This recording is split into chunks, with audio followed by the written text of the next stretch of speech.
रामनगर नाम का एक गांव था जिसमें हेमा नाम की एक औरत रहती थी। हेमा काला जादू करके लोगों को मार दिया करती थी। जिस पर भी वो काला जादू करती थी उसकी तस्वीर बना देती थी और अपने साधना वाले घर में रख देती थी। मंत्र पढ़कर उस तस्वीर में सुइयां चुभोना शुरू कर देती थी। जिस किसी की भी तस्वीर में वो सुइयां चुभो देती थी वो आदमी दर्द की वजह से चिल्लाने लगता था और अंत में काले जादू के असर उसके ऊपर होने लगते थे। वो तड़प तड़प कर दम तोड़ देता था। इस तरह हेमा को जो भी परेशान करता बात बात पर ही काला जादू करके वो उसे मार देती। हेमा के काले जादू के असर ने बहुत से लोगों को मार दिया था। उसके बाद यह घटना चर्चा का विषय बन गई कि गांव में महामारी आ गई है। जिसको भी यह महामारी अपनी चपेट में लेती है वह इंसान तड़प तड़प कर मर जाता है। एक दिन हेमा ने गांव के मुखिया पर ही काला जादू करने की बात सोची और अपने कमरे में जाकर दरवाजे को बंद करके मुखिया की आकृति बनाने लगी। आकृति के सामने नींबू काटने लगी।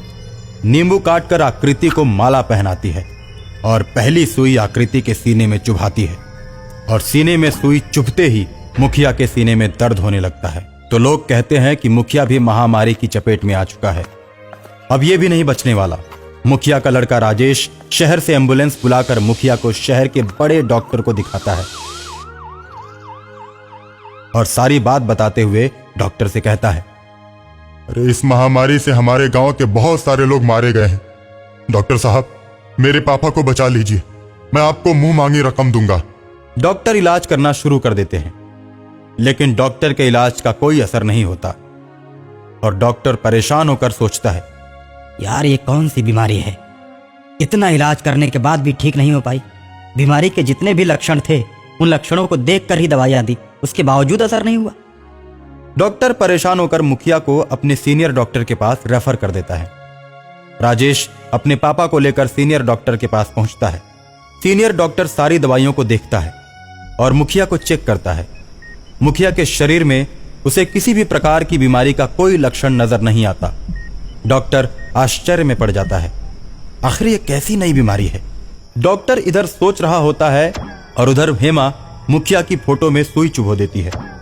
हेमा दूसरी सुई मुखिया की आंख में चुभोती है। जैसे ही हेमा आंख में सुई चुभोती है मुखिया के आंखों की रोशनी गायब हो जाती है।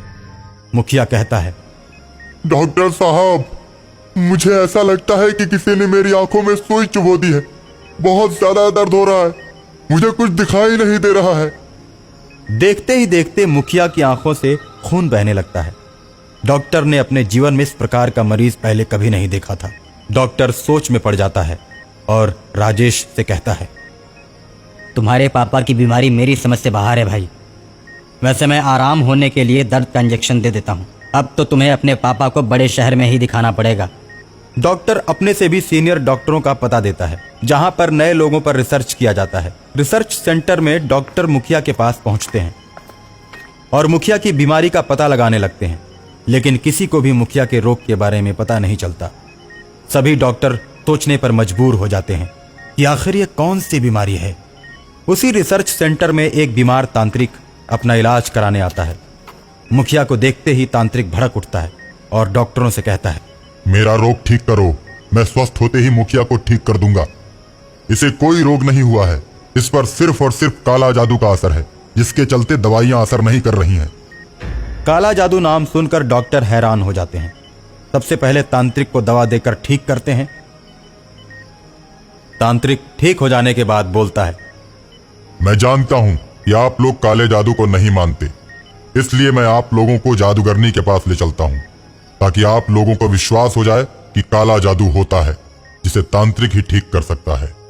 तांत्रिक डॉक्टरों को लेकर मुखिया के गांव में पहुंचता है और नींबू पर मंत्र फूंक कर फेंकता है। नींबू गेंद की तरह आगे आगे चलने लगता है और उसके पीछे पीछे मुखिया, डॉक्टर और गांव के कुछ लोग चलते हैं। नींबू हेमा के दरवाजे पर जाकर रुक जाता है। नींबू के रुकते ही तांत्रिक बोलता है, काले जादू की जादूगरनी तू इसी घर में है। मुखिया जब यह बात सुनता है तो अपने लड़के राजेश से कहता है, दरवाजा तोड़ दो राजेश, दरवाजा तोड़ दो। और दरवाजा टूटते ही सभी हेमा के घर के अंदर प्रवेश कर जाते हैं। हेमा के घर में एक लोहे का बहुत बड़ा दरवाजा था जिस पर शैतान का बहुत विशालकाय चित्र लगा हुआ था। तांत्रिक बोलता है, इसी घर में जादूगरनी रहती है और काला जादू करती है। इस घर में प्रवेश करने वाला बच नहीं पाता है क्योंकि इस घर में काले जादू की शक्ति है। दरवाजे के उस पार शैतान खड़ा रहता है और हेमा काला जादू कर रही है। हेमा को इस बात की भनक लग जाती है कि गांव वाले एक तांत्रिक को लेकर आए हैं। हेमा गुस्से में आकर दरवाजा तोड़ती है। देखते ही देखते दरवाजे से धुआं निकलने लगता है और सारे गांव वाले बेहोश होकर गिर जाते हैं। लेकिन तांत्रिक बेहोश नहीं होता। वो अपने झोले से छोटी सी जादुई छड़ी निकालता है और जादुई छड़ी से डायन को मार देता है। डायन जादुई छड़ी के प्रभाव से चिल्लाने लगती है और गांव छोड़कर चली जाती है। डायन के गांव छोड़ते ही सभी बेहोश लोग उठकर खड़े हो जाते हैं और मुखिया भी ठीक हो जाता है। डॉक्टर जब मुखिया को स्वस्थ देखते हैं तो उन्हें भी इस काले जादू पर विश्वास हो जाता है।